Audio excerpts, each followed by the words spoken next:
Hi, I'm Holly, And I'm Horace. and together we are Travels with the Big Guy.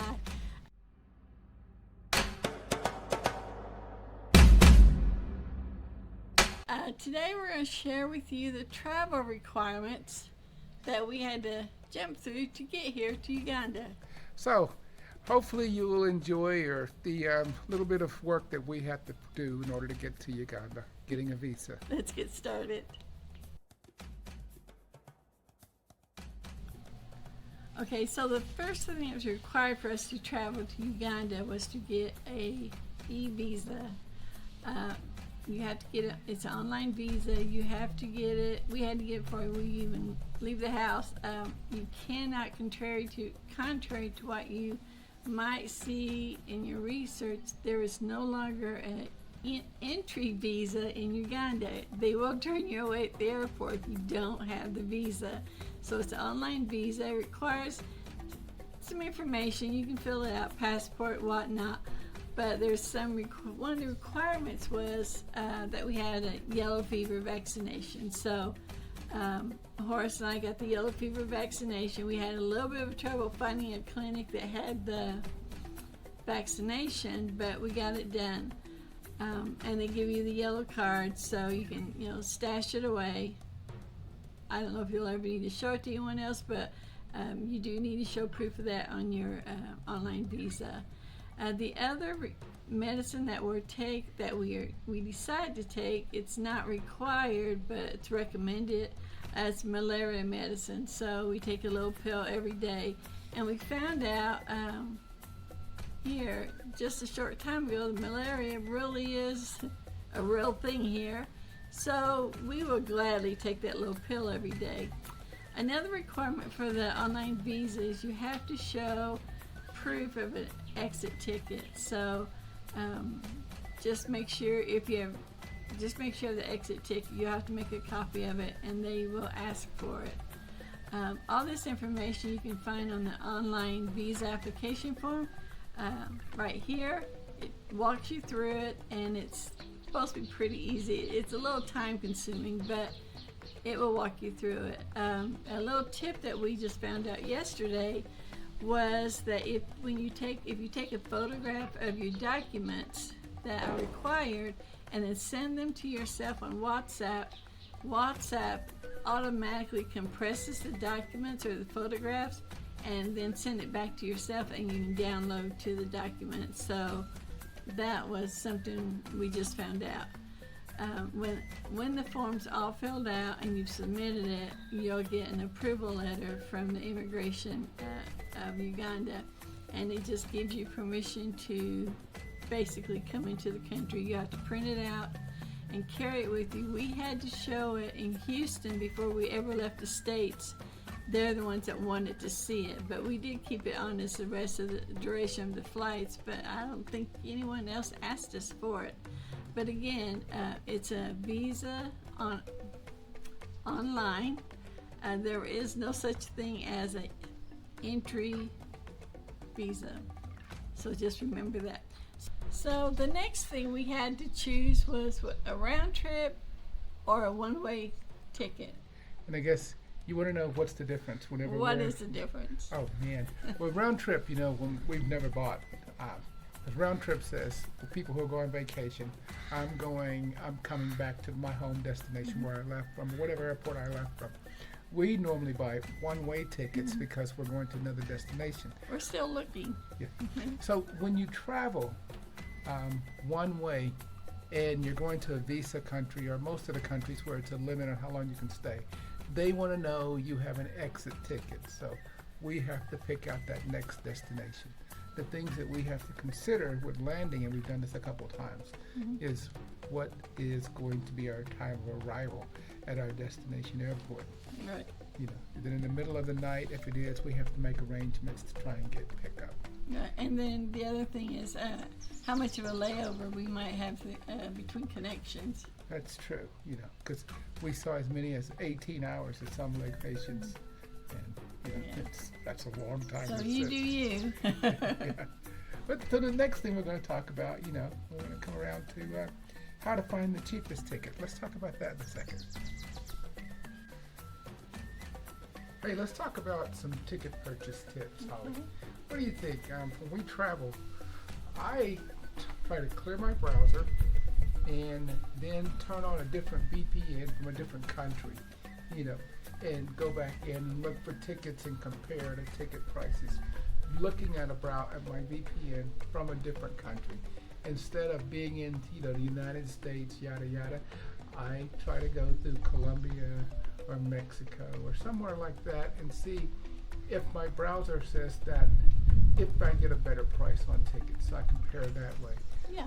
And then another thing we look at is departure airports and arrival airports. Sometimes you may have a choice between 2 or 3 departure airports, and when you arrive there may be a couple airports. So we always check those, compare the prices between the 3 of them, or 4. That's a good idea, because usually we do that, look at the same airline except in a different city that it's departing from and arriving at. And if it's not going to cost us an arm and a leg to get to that next city, why not? I mean, if we're still having substantial savings from changing the airport, it makes sense. Yes. And then another thing about ticket purchasing is the third-party booking. Yeah, that third party is where which is not my favorite. Yeah. we had an experience with that where, we eventually got it worked out. But when we go through third parties, it's usually the airline that has to fix any problems that the third party may have made. Right. Yeah. And that happened to us at the booking company. So, you have to go to the airline. Airline said, well, you didn't buy it through us, you have to go through them. It wasn't our fault. Back and forth, eventually the airport finally did step up and they fixed the problem. But I personally just like going straight to the airline. If the price is cheaper, that's where I want to go. Yeah. The other thing that we look at is, you just mentioned it, is when you compare, you have to look at, okay, what's the price for a third party? What's the price for going directly through the airline? However, the little catch is, my price may be cheaper going through the third party, but they haven't included what? Luggage or seating. Yeah, so then if you have a very basic ticket, then you have to add on all the extra stuff. You might as well just bought the other ticket where everything is included. So you have to make sure you know what you're getting when you get that cheap ticket. Yes. Also, when you fly is very important. There's what they call slow season and no season. That's what I call it. Okay. But it's peak season, and it's peak season flying. The ticket prices are going to go up. And non-peak, the prices are going to go down. So you have to look at that. Just as for example, we bought our ticket to come to Uganda in rainy season, March, and it was rainy season when we got here in April. April. It was rainy season, so our ticket wasn't that bad. But then we had some friends that were going to come over, just like a week or so ago. It's now considered dry season. And they're like, oh my God, did you guys see the prices on these tickets? They're like doubled and tripled. So we almost always fly during slow season. Okay, let's talk about baggage and packing, Holly. There's a difference in our packing. There is a difference. But we're both aware that airlines do have luggage requirements, and usually you have 1, maybe 2. Luggage, and we try to get tickets that have those luggage included. We each carry 2 send-through bags, and we each have a backpack. So, but we have to watch our weight limits on our bags. So we do have a hand scale, so that helps us keep control of the weight.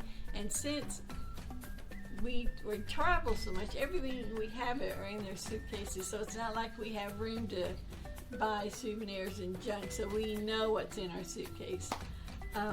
We also, have to be aware of what electronics we can carry on a plane. Coming to Uganda, we didn't really have a problem because we know that our electronics are allowed to go through, our carry-on luggage, which we carry on, all of our backpacks. In our backpacks. Your laptops and your phones and things like that. But we don't try to send batteries through in our checked luggage, because we know most of the airlines don't allow that. Yeah, so if you're not sure, just go online and the airline will tell you what items you are not allowed to bring on the plane or to send through. So that's pretty easy. And how do we keep our bags from getting stolen or lost? I love the way Horace marked our luggage. We have the big rolls of fluorescent tape, yellow, green, orange, whatever we could have on hand, and he marks the luggage. So when they come out of that little window at the baggage claim, we can see our luggage we can see it coming. Yes. And it makes it so much easier to identify. Because the last thing you want is to be traveling internationally and you have a black name brand luggage And that there's somebody else has a black name brand Yes. luggage and someone's in a hurry and they accidentally, grab your black name brand luggage or whatever color that's the same as, 1,000 pieces that are the same. Mm-hmm. And they leave the airport, and if you're a male, my size, and you pick up a bag that belongs to a female, that's size 4, you're never going to get all the clothes. Well, I would be in trouble even on that one.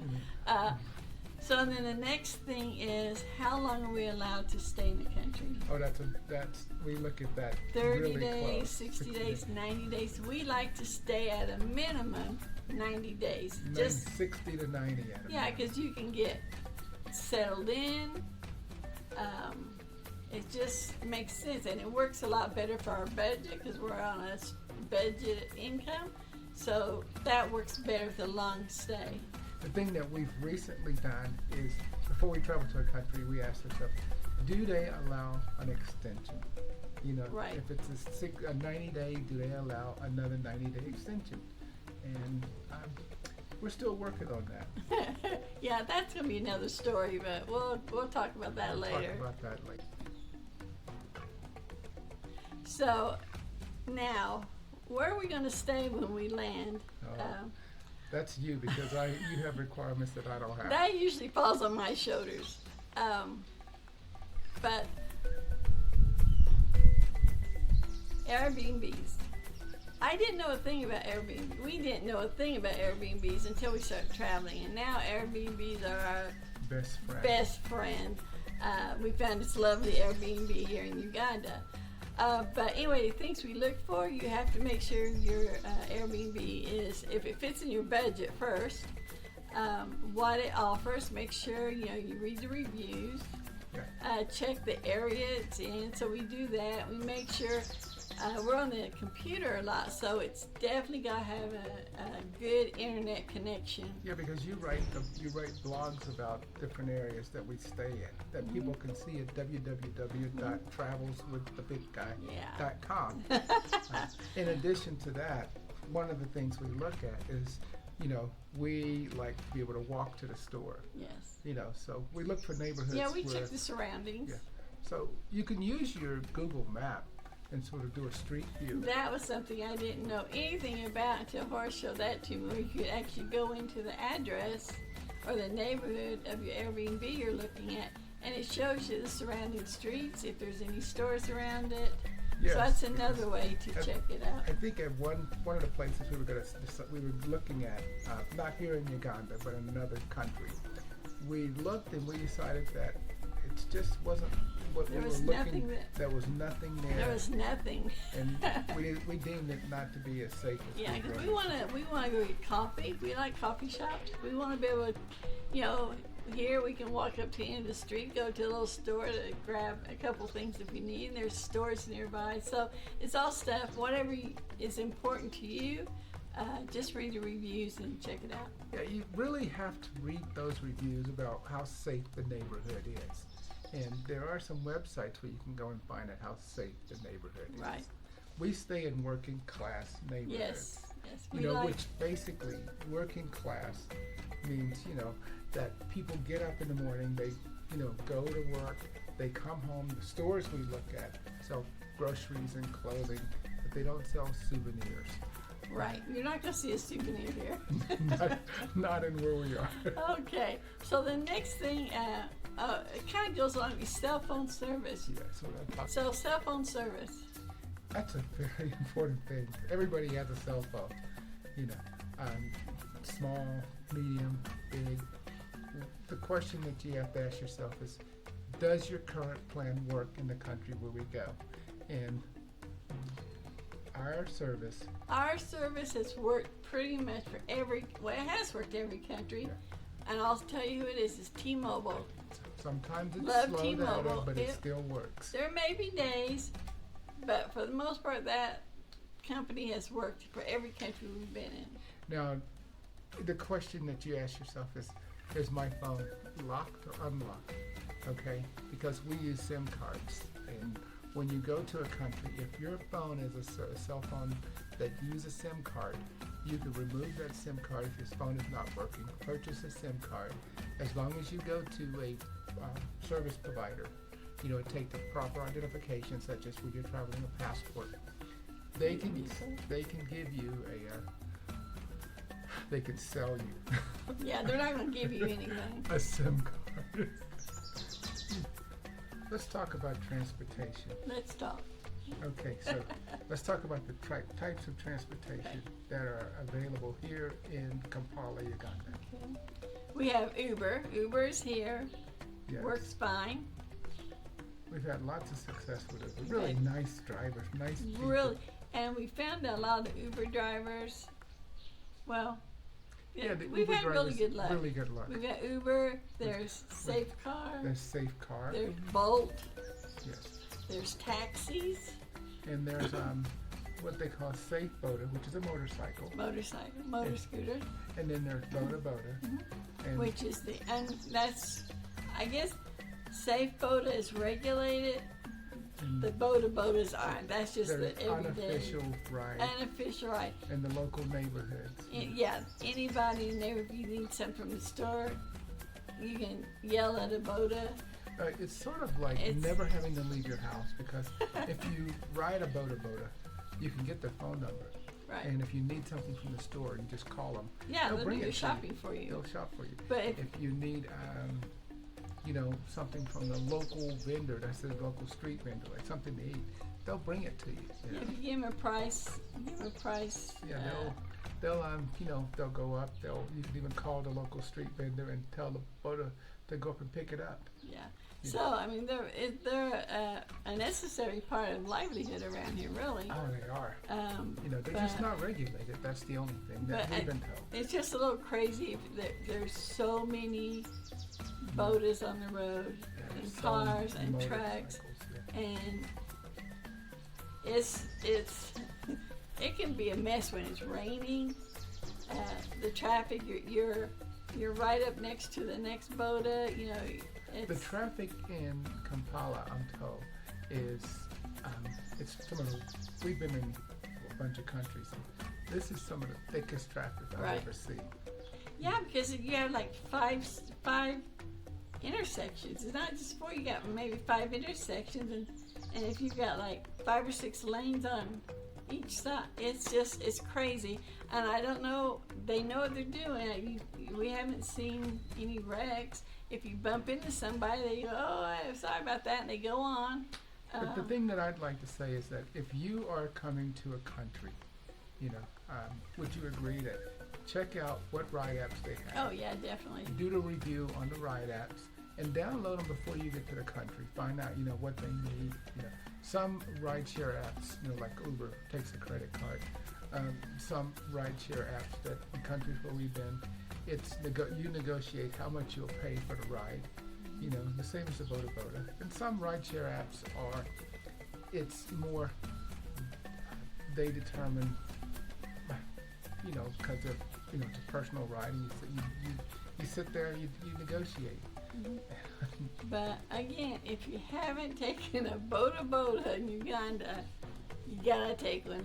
It's an experience. It is, and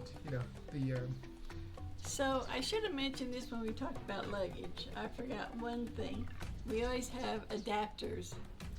Yes, if you're traveling internationally, you need to know what type of power plug socket you're using. We try to have one. Each of us have one, but it doesn't always. So just make sure you know what type of power plug that's used in the country that you're traveling to. And I think we're done for the day. We want to thank you for joining us today, and Don't forget to subscribe. Hit that subscribe button. and follow us as we travel from one country to another. Looking for our little piece of paradise. But Yeah. we just want to share these little pieces of paradise here with you in Uganda.